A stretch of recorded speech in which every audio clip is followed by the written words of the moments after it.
Você está considerando o zoroastrismo como uma opção de crença, mas tem dúvidas? Por exemplo, como podemos saber que Zaratustra compôs apenas os gatas? Como podemos saber que ele era realmente a favor de conversões? E como podemos saber que ele não imaginou um Satanás, como personificação do mal nos seus hinos? Vamos abordar essas questões e suas possíveis respostas. Para começar, temos os sacerdotes do período sassânida recompilando e editando o Avesta. Eles colocaram os gatas de Zaratustra em algo que eles chamaram de Staota e Asna, que são adorações reverenciais ou simplesmente orações. Os gatas contidos no Staota e Asna e os gatas que lemos hoje são os mesmos. Isso significa que o que os gatas diziam na época sassânida e o que dizem atualmente é também o mesmo. Isso nos deixa ainda com a possibilidade de que os gatas tenham perdido partes de seu conteúdo durante as guerras entre gregos e persas antes do período sassânida. No entanto, isso é muito pouco provável. Primeiro, porque os gatas eram amplamente conhecidos, memorizados e cantados. Sabemos pelos demais textos do Avesta que a população estava muito familiarizada com os gatas. Eles não apenas eram recitados em público 6 vezes por ano em cada um dos 6 garrambars, ou festivais sazonais, mas também durante os últimos 5 dias do ano, chamados de dias gatas, e também em outras datas comemorativas ao longo do ano. Como os sacerdotes estudavam durante anos para memorizar os gatas e obviamente muitos leigos também os memorizavam, é quase impossível que alguma parte deles tenha se perdido. Isso é provável já que o processo de recompilação do material demorou muito tempo para ser iniciado, e começou a ser feito durante a dinastia Parta ou Arsácida e terminou no período da dinastia Sassânida, ou seja, mais de 1000 anos depois de Zaratustra. Isso só pode significar que havia muito material a ser recompilado. Nesse sentido, o alto sacerdote Kartir, que viveu durante o reinado de 4 reis sassânidas, e que terminou a recompilação do Avesta, se gabava de ser capaz de saber o que aceitar e o que rejeitar dos textos avésticos. Isso significa, é óbvio, que uma parte considerável do material não foi aceita por ele, mas como tínhamos 21 livros ou nasques, e cerca de 22.000 versos de acordo com os textos do período sassânida, existe a hipótese de que muito pouco poderia ter sido totalmente perdido no período em que a Pérsia foi governada pelos gregos após a invasão de Alexandre. Isso é algo lógico, uma vez que os gregos estiveram na Pérsia durante cerca de 90 anos, enquanto os muçulmanos, muito mais fanáticos, após 300 anos de islamismo na Pérsia, não apenas não conseguiram destruir o Avesta embora tenham tentado, mas tinham agora todo um novo conjunto de escritos em língua Pahlavi e Pazandi, compostos pelos zoroastrianos nesses primeiros 300 anos de islamização. Porém foi somente depois do século X d.C., quando o número real de zoroastrianos devotos caiu abaixo de 50%, que alguns dos livros zoroastrianos começaram a desaparecer sob a perseguição islâmica. No entanto, os gatas de Zaratustra, felizmente, estão quase certamente completos, não apenas por causa do que foi dito antes aqui, mas porque nenhum fragmento de outros gatas foi encontrado e não há tradição ou livros mencionando quaisquer gatas perdidos. Mesmo assim, nos resta então a possibilidade de que os chamados tradicionalistas ou ortodoxos tenham razão na sua interpretação de que não existe conversão ao zoroastrismo. No entanto, existem vários lugares no Avesta posterior, nos escritos Pahlavi, nos Rivayates persas e nos Gatas, que incentivam a conversão, e em nenhum lugar, em nenhum livro zoroastriano, existe proibição de conversão ao zoroastrismo. Quanto à personificação do mal, um Satanás, no caso um Ahriman, ou Angra-Mainyu supostamente pensado por Zaratustra, essa questão talvez pudesse ser considerada mais válida, exceto por alguns pontos. Vejamos. Primeiro, os termos Angra e Mainyu nunca aparecem unidos para expressar um nome próprio nos gatas de Zaratustra. Segundo, o termo Mainyu é sinônimo de mentalidade e pensamento, e é usado dessa forma em 22 estrofes nos gatas, revelando assim que não é um espírito, no sentido ocidental.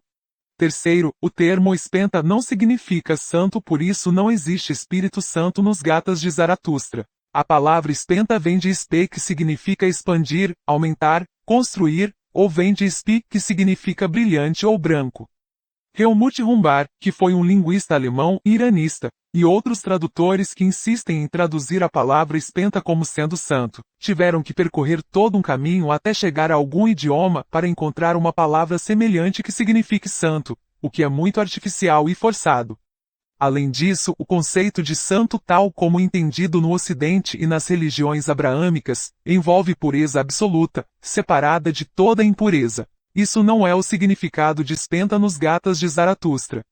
Na verdade, o conceito tanto nos Gatas como nos Vedas hindus, é que toda a criação é sagrada, é consagrada e como tal, não é impura. Não existe o conceito de pecado nos Gatas. Existe simplesmente o certo e o errado, o bom e o mal. Assim toda a criação é boa, ela não é caída, ela é sagrada e não profana necessitando de limpeza. No Avesta posterior, todavia, o conceito de Spenta muda para algo mais parecido com o conceito abraâmico, mas essa mudança é gradual. Foi apenas no livro Vendidade, cuja forma final se considera ter sido alcançada em meados do período Parta tardio, que todo o complexo de leis de pureza foi incorporado no que os tradicionalistas chamam de escrituras. No entanto, sabemos através de vários historiadores antigos, tanto gregos como romanos, que os regulamentos de extrema pureza eram originalmente apenas a crença e prática dos magos e não da população em geral. O processo de desvio foi muito longo, ele começou, inocentemente, nos 7 capítulos do Yasna Raptanhait, que significa Yasna dos 7 capítulos, que reveladoramente tem 8 capítulos, porque alguém que provavelmente não dominava a língua gática adicionou um 8º capítulo.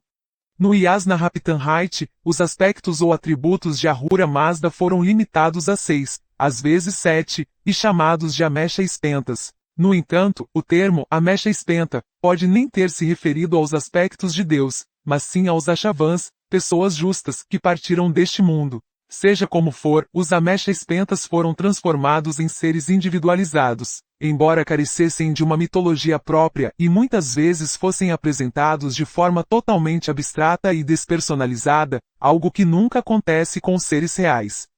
O grupo ou tribo que adicionou o capítulo 8 ao Yasna Raptanhait era provavelmente um outro povo ariano hostil ao povo de Zaratustra, a quem eles conquistaram porque sua língua era aparentada, mas não a mesma. De qualquer forma, esse grupo ou algum outro começou a reintroduzir os Daevas ou demônios na nova religião zoroastriana.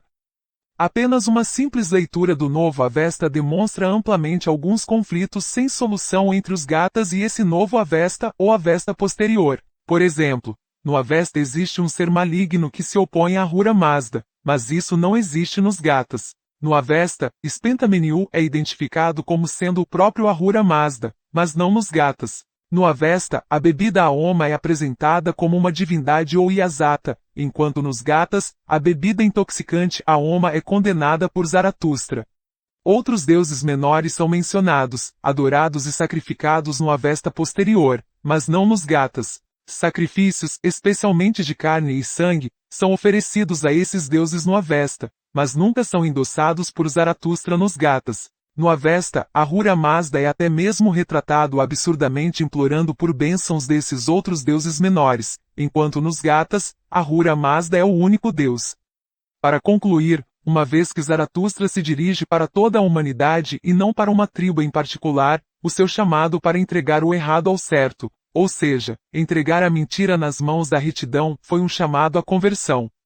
Mas se isso não for suficiente para entender que o zoroastrismo é uma religião universal, basta fazer uma leitura dos Gatas, especificamente o Yasna 47, estrofe 6, que afirma que o fogo, em outras palavras, o amanhecer para a luz, ou o Usta, que acompanha Astuye, ou apreciação pela Mazda Yasna, aumenta a serenidade e a retidão, ou seja, Aramaiti e Asha, para ambas as partes. Isto é, para o justo e para o injusto, e converterá muitos que estão prontos para ouvir.